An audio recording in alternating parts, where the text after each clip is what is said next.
Hi friends, എല്ലാവർക്കും ഗോല കിച്ചണിലേക്ക് സ്വാഗതം. ഇന്ന് നമ്മൾ ട്രഡീഷണൽ സ്റ്റൈലിൽ ഒരു കള്ളപ്പമാണ് തയ്യാറാക്കുന്നത്. കള്ളൊക്കെ ചേർത്തിട്ടാണ് കേട്ടോ ഈ ഒരു കള്ളപ്പം നമ്മൾ ഉണ്ടാക്കുന്നത്. അതിന് വേണ്ടിയിട്ട് ഞാനിവിടെ 250 ml കപ്പിന് 2 കപ്പ് പച്ചരി ഓവർനൈറ്റ് സോക്ക് ചെയ്തതാണ്. അരി നന്നായിട്ട് കുതിർന്നു വരണം, അല്ലെങ്കിൽ കള്ളപ്പം ഉണ്ടാക്കിയാൽ ഒരു ടേസ്റ്റ് ഉണ്ടാകത്തില്ല. അരി എടുത്തു കഴിഞ്ഞതിന് ശേഷം ഇതുപോലെ ഒന്ന് പ്രസ് ചെയ്ത് നോക്കുക. നല്ലതുപോലെ പൊടിഞ്ഞു വരുന്നുണ്ടെങ്കിൽ അരി നന്നായിട്ട് കുതിർന്നിട്ടുണ്ട്. അതാണ് കേട്ടോ അരി കുതിർന്നെന്നുള്ളതിൻ്റെ പാകമേ. അരി 3-4 തവണ നന്നായിട്ട് കഴുകി കഴിഞ്ഞതിന് ശേഷം മാത്രം സോക്ക് ചെയ്യാനായിട്ട് വെക്കാൻ പാടുള്ളൂ. ഇനി നമുക്ക് ഈ വെള്ളം കളഞ്ഞിട്ട് അരി മാത്രമായിട്ട് എടുക്കണം. അരി ഇവിടെ വെള്ളമൊക്കെ കളഞ്ഞ് എടുത്തിട്ടുണ്ട്. ഇതിനി നമുക്ക് അരച്ചെടുക്കാം കേട്ടോ.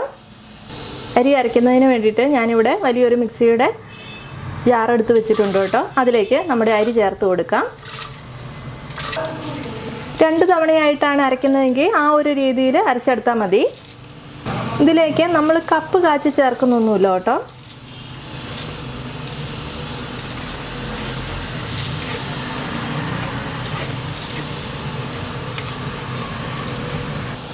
ഇതിലേക്ക് 3 ചെറിയ ഉള്ളി അതൊന്ന് കട്ട് ചെയ്തതിന് ശേഷം ചേർത്ത് കൊടുക്കാവേ. ഇതുപോലെ കട്ട് ചെയ്തിട്ടാണ് കേട്ടോ ചേർത്ത് കൊടുക്കുന്നത്. 3 വെളുത്തുള്ളി. ഞങ്ങളുടെ അങ്ങോട്ട് ചെറിയുള്ളിയും വെളുത്തുള്ളിയും ജീരകവും ഒക്കെ ചേർത്തിട്ടാണ് കേട്ടോ കള്ളപ്പം ഉണ്ടാക്കുന്നത്. ചില സ്ഥലങ്ങളിലേക്ക് ചെറിയ ചെറിയ മാറ്റങ്ങളൊക്കെ ഉണ്ടാവുമേ. ഞാനിവിടെ 1 ടീസ്പൂൺ ചെറിയ ജീരകവും കൂടി ചേർത്ത് കൊടുക്കുന്നുണ്ട്. നമ്മൾ തോരനൊക്കെ അരയ്ക്കുന്ന ജീരകമില്ലേ, ആ ജീരകമാണ് ചേർത്ത് കൊടുക്കേണ്ടത്. പെരുംജീരകം ചേർത്ത് കൊടുക്കരുത്. പെരുംജീരകമല്ല കേട്ടോ ചേർത്ത് കൊടുക്കേണ്ടത്. അത് ചേർത്ത് കൊടുത്താൽ ടേസ്റ്റ് മാറിപ്പോവേ. ഇനി നമുക്കിതിലേക്ക് കള്ള് ചേർത്ത് കൊടുക്കാം. നമ്മൾ അരി എടുത്ത് 250 ml കപ്പിന് 1 കപ്പ് കള്ളാണ് കേട്ടോ ഞാനിവിടെ എടുത്തിരിക്കുന്നത്. ഇതിലേക്ക് ഞാനിവിടെ ഈസ്റ്റ് ഒന്നും ചേർക്കുന്നില്ല. ഇനി നിങ്ങളുടെ കയ്യിൽ കള്ളില്ലെങ്കിൽ നിങ്ങൾക്ക് ഈസ്റ്റ് ചേർത്ത് കൊടുക്കാം കേട്ടോ. 1 ടീസ്പൂൺ ഈസ്റ്റ് ചേർത്ത് കൊടുത്താലും മതിയേ. ആദ്യം നമുക്കിതൊന്ന് അരച്ചെടുക്കാം. അതിന് ശേഷം വേണം ചോറും തേങ്ങയും എല്ലാം കൂടെ ചേർത്തിട്ട് അരച്ചെടുക്കാനായിട്ട്.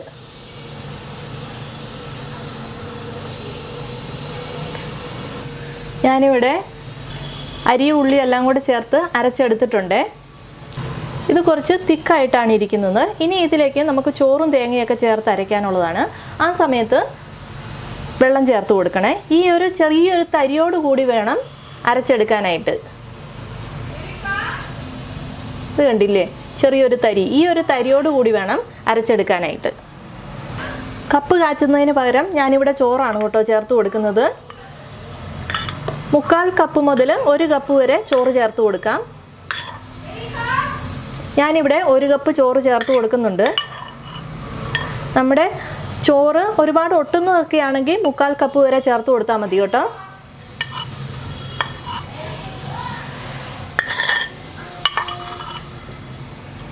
ഇനി ചേർത്ത് കൊടുക്കേണ്ടത് തേങ്ങയാണ്. ഞാനിവിടെ 1.5 കപ്പ് തേങ്ങ എടുത്തിട്ടുണ്ട്. തേങ്ങയൊക്കെ കുറച്ചധികം ചേർക്കുകയാണെങ്കിൽ നല്ല ടേസ്റ്റാണേ. 1 കപ്പ് തേങ്ങ ചേർത്ത് കൊടുത്താലും മതി, അത് നമ്മുടെ ഇഷ്ടം. തേങ്ങ കുറച്ചധികം ചേർക്കുകയാണെങ്കിൽ അതാണ് നല്ലത്. ഞാനിവിടെ 1.5 കപ്പ് ചേർക്കുന്നുണ്ട് കേട്ടോ. ഇതിലേക്ക് നമുക്ക് ആവശ്യത്തിനുള്ള വെള്ളം ഇനി ചേർത്ത് കൊടുക്കണം. 1/2 കപ്പ് വെള്ളം ചേർത്ത് കൊടുക്കാം കേട്ടോ. ഒരുപാട് വെള്ളമായി പോകരുത്. 1.5 ടീസ്പൂൺ ഉപ്പ് ചേർത്ത് കൊടുത്തിട്ടുണ്ട്. കള്ളപ്പം ഉണ്ടാക്കുന്ന സമയത്ത് ചെറിയൊരു മധുരവും കൂടി വേണം കേട്ടോ. അതിന് വേണ്ടിയിട്ട് നമുക്ക് കുറച്ച് പഞ്ചസാരയും കൂടി ചേർത്ത് കൊടുക്കാം. 2 മുതൽ 4 ടേബിൾ സ്പൂൺ വരെ ചേർത്ത് കൊടുക്കാവേ. ഞാനിവിടെ 3 ടേബിൾ സ്പൂൺ ചേർത്ത് കൊടുക്കുന്നുണ്ട്. മധുരമൊക്കെ നമ്മുടെ ഇഷ്ടത്തിനനുസരിച്ച് ചെറിയൊരു മാറ്റം വരുത്തിയാൽ മതി. ഒരുപാട് മധുരം വേണമെന്നില്ല കേട്ടോ. ഇനി നമുക്കിത് നല്ലതുപോലെ അരച്ചെടുക്കാം. ചെറിയൊരു തരി ഉണ്ടാവണമെന്നേ ഉള്ളൂ. ഞാനിവിടെ നന്നായിട്ട് അരച്ചെടുത്തിട്ടുണ്ട്. ഒരുപാട് അങ്ങ് അരഞ്ഞു പോകണ്ട. ഇത് കണ്ടു, ചെറിയൊരു തരിയോട് കൂടിയിട്ടാണ് വരുന്നത്. ഈ ഒരു പാകത്തിന് ഇരിക്കാൻ പാടുള്ളൂ കേട്ടോ. ഒരുപാട് ലൂസായി പോകാനും പാടില്ല, ഒരുപാട് തിക്കായി പോകാനും പാടില്ല. അത് നമ്മൾ ചേർത്ത് കൊടുക്കുന്ന വെള്ളത്തിൻ്റെയൊക്കെ അനുസരിച്ച് ചെറിയൊരു മാറ്റം വരും അങ്ങോട്ടും ഇങ്ങോട്ടും ഒക്കെ. വെള്ളം ഒരുപാട് കൂടി പോകാതെ വേണം എപ്പോഴും ശ്രദ്ധിക്കാനായിട്ട്. കുറഞ്ഞു പോയാൽ നമുക്ക് പിന്നീട് കുറച്ച് ചേർത്ത് കൊടുത്താൽ മതി കേട്ടോ. ഇത് നമുക്ക് ഒരു പാത്രത്തിലേക്ക് ഒഴിച്ചു വെക്കാം. കുറച്ച് വലിപ്പമുള്ള പാത്രത്തിൽ വേണം നമ്മൾ അരി അരച്ചിട്ട് ഒഴിച്ചു വെക്കാനായിട്ട്. അരി അരച്ചത് ഞാനിവിടെ വലിയൊരു പാത്രത്തിലാണ് കേട്ടോ ഒഴിച്ചു കൊടുത്തിരിക്കുന്നത്. വലിയ പാത്രത്തിൽ വേണം ഒഴിച്ചു കൊടുക്കാനായിട്ട്. മാവ് പൊങ്ങി വരുമ്പം അല്ലെങ്കിൽ ഇടയുണ്ടാവത്തില്ല പാത്രത്തിൽ, മാവെല്ലാം പുറത്ത് ചാടി പോകത്തേ ഉള്ളേ. അപ്പോൾ അതിനനുസരിച്ച് വലിപ്പമുള്ള പാത്രത്തിൽ വേണം മാവ് ഒഴിച്ചു വെക്കാനായിട്ട്. ഇനി നമുക്ക് 8 മണിക്കൂറിന് ശേഷം കള്ളപ്പം ഉണ്ടാക്കിയെടുക്കാം. നല്ല ചൂടുള്ള സമയമൊക്കെ ആണെങ്കിൽ മാവ് പെട്ടെന്ന് പൊങ്ങി വരും.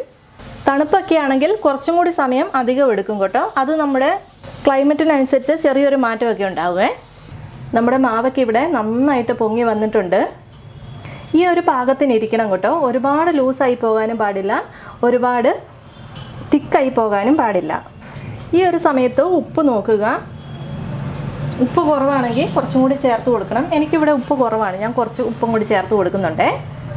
നല്ലതുപോലെ ഒന്ന് ഇളക്കി കൊടുക്കാം. മധുരമൊക്കെ നോക്കണം. മധുരമൊക്കെ ചെറിയൊരു മധുരം മതി കേട്ടോ, ഒരുപാട് മധുരം വേണ്ട. നിങ്ങൾക്കിനി കുറച്ചധികം മധുരം വേണമെങ്കിൽ ഒരു 4-5 ടേബിൾ സ്പൂൺ പഞ്ചസാര ചേർത്ത് കൊടുത്താൽ മതി കേട്ടോ. എനിക്ക് അത്രയും മധുരം വേണ്ട. ഒരുപാട് ഇട്ട് ഇളക്കി ഇതിൻ്റെ അകത്ത് വന്നിരിക്കുന്ന ബബിൾസ് ഒന്നും കളയണ്ട. ഇനി നമുക്ക് കള്ളപ്പം ചുട്ടെടുക്കാം. കള്ളപ്പം ചുടുന്നതിന് വേണ്ടിയിട്ട് ഞാനിവിടെ ദോശക്കല്ലാണ് കേട്ടോ എടുത്തിരിക്കുന്നത്. നിങ്ങളൊന്നെങ്കിൽ ദോശക്കല്ലിൽ ചുട്ടെടുക്കുക, അതല്ലെങ്കിൽ നമ്മുടെ ഫ്രൈ പാനില്ലേ അതിൽ ചുട്ടെടുത്താലും മതി കേട്ടോ. നമ്മുടെ കയ്യിലുള്ള ഏതാണോ അതിൽ ചുട്ടെടുത്താൽ മതിയേ. ദോശക്കല്ല് ചൂടാകാൻ തുടങ്ങിയിട്ടുണ്ട്. അതിലേക്ക് ഞാനിവിടെ വെളിച്ചെണ്ണയാണ് കേട്ടോ പുരട്ടി കൊടുക്കുന്നത്. നന്നായിട്ട് എണ്ണ പുരട്ടി കൊടുക്കണം. കല്ലിൻ്റെ ചൂടൊന്ന് ബാലൻസ് ചെയ്യുന്നതിന് വേണ്ടിയിട്ട് ഒന്ന് വെള്ളം കുടഞ്ഞു കൊടുക്കാം കേട്ടോ. ഇനി നമുക്ക് അരച്ച് വെച്ചിരിക്കുന്ന കള്ളപ്പത്തിൻ്റെ മാവ് ഒഴിച്ചു കൊടുക്കാം. മാവ് ഒഴിച്ചു കൊടുത്തതിന് ശേഷം തവി വെച്ച് പരത്തി കൊടുക്കേണ്ട കാര്യമില്ല. മാവ് തന്നെ ആ റൗണ്ടിൽ തന്നെ പരന്ന് വന്നോളും കേട്ടോ. ബബിൾസൊക്കെ വരാൻ തുടങ്ങി കഴിയുമ്പം ഒന്ന് അടച്ച് വെച്ച് കൊടുക്കാം. ലോ ഫ്ലെയിമിൽ വെച്ച് കൊടുക്കാവേ ഈ സമയത്തെ. മാവ് ഒഴിക്കുമ്പം മീഡിയം ഫ്ലെയിമിലും, മാവ് നന്നായിട്ട് പരന്ന് കഴിയുമ്പോൾ ലോ ഫ്ലെയിമിലോട്ടും വെച്ച് കൊടുക്കാം. കള്ളപ്പം നമുക്ക് മറിച്ചിടേണ്ട അപ്പമാണ് കേട്ടോ. ഒരു സൈഡായിട്ടുണ്ട്. ഇനി നമുക്കിതൊന്ന് മറിച്ചിട്ട് കൊടുക്കാം. 2 സൈഡിലും കളറൊന്ന് മാറി വരണം. ഇനി നമുക്ക് കള്ളപ്പം എടുക്കാനായിട്ടുണ്ട്. കണ്ടോ, ഈ ഒരു രീതിയിലാണ് കള്ളപ്പം ഇരിക്കുന്നത്. 2 സൈഡിലും കളറ് മാറണം. കള്ളപ്പം എന്ന് പറയുന്നത് മറിച്ചിടുന്നതാണ് കേട്ടോ. ഇതുപോലെ നമുക്ക് ബാക്കിയുള്ള കള്ളപ്പവും ഉണ്ടാക്കിയെടുക്കാം. ഇനി അടുത്ത തവണ മാവ് ഒഴിക്കുന്നതിന് മുമ്പായിട്ട് എണ്ണ പുരട്ടി കൊടുക്കണം. ആ സമയത്ത് നമ്മുടെ ഫ്ലെയിം ഒന്ന് കൂട്ടി വെച്ച് കൊടുക്കണം. അത് ശ്രദ്ധിക്കണം കേട്ടോ. അതിന് ശേഷം ഒരു ഇത്തിരി വെള്ളം കുടഞ്ഞു കൊടുക്കുകയാണെങ്കിൽ നമ്മുടെ ദോശക്കല്ലിൽ മാവ് പിടിച്ചിരിക്കത്തില്ല. പെട്ടെന്ന് നമുക്ക് മറിച്ചിടാൻ പറ്റുമേ. ഇതുപോലെ ബബിൾസ് കുറച്ച് വന്നു കഴിഞ്ഞതിന് ശേഷം ഒന്ന് അടച്ച് വെച്ച് കൊടുക്കാം. കള്ളൊഴിച്ചിട്ടുണ്ടാക്കുന്ന കള്ളപ്പത്തിനുണ്ടല്ലോ നല്ല മണമാണ്. ഒരു സൈഡായിട്ടുണ്ട്. നമുക്കിതൊന്ന് മറിച്ചിട്ട് കൊടുക്കാം. അടുത്ത കള്ളപ്പവും ആയിട്ടുണ്ട്. നമുക്കത് എടുക്കാവേ. ഇതുപോലെ ബാക്കിയുള്ള കള്ളപ്പം മുഴുവൻ ചുട്ടെടുക്കാം. കള്ള് കിട്ടുന്ന സമയത്ത് എല്ലാവരും ഈ ഒരു രീതിയിൽ കള്ളപ്പം ഉണ്ടാക്കി നോക്കണേ. കള്ളില്ലെങ്കിൽ നിങ്ങൾ ഈസ്റ്റ് ചേർത്താൽ മതി കേട്ടോ. ഞാനിവിടെ കള്ളപ്പം മുഴുവൻ ചുട്ടെടുത്തിട്ടുണ്ട് കേട്ടോ. എനിക്കിവിടെ 18 കള്ളപ്പമാണ് കിട്ടിയത്. അത്യാവശ്യം വലിപ്പമുള്ള കൂട്ട് കള്ളപ്പമാണ്. വലിപ്പത്തിനനുസരിച്ച് നമ്മളുണ്ടാക്കുന്ന കള്ളപ്പത്തിൻ്റെ എണ്ണത്തിലൊക്കെ അങ്ങോട്ടും ഇങ്ങോട്ടും വ്യത്യാസമൊക്കെ വരും. നല്ല അടിപൊളി കള്ളപ്പം റെഡി ആയിട്ടുണ്ട്. അപ്പോൾ റെസിപ്പി ഇഷ്ടപ്പെട്ട എല്ലാവരും ലൈക്ക് ചെയ്യാനും കമൻറ്റ് ചെയ്യാനും ഒന്നും മറക്കരുത്. ഇതുവരെ സബ്സ്ക്രൈബ് ചെയ്യാത്തവരുണ്ടെങ്കിൽ ഒന്ന് സബ്സ്ക്രൈബ് ചെയ്ത് സപ്പോർട്ട് കൂടി ചെയ്യണേ. അപ്പോൾ മറ്റൊരു നല്ല റെസിപ്പിയുമായിട്ട് വീണ്ടും കാണാം. താങ്ക്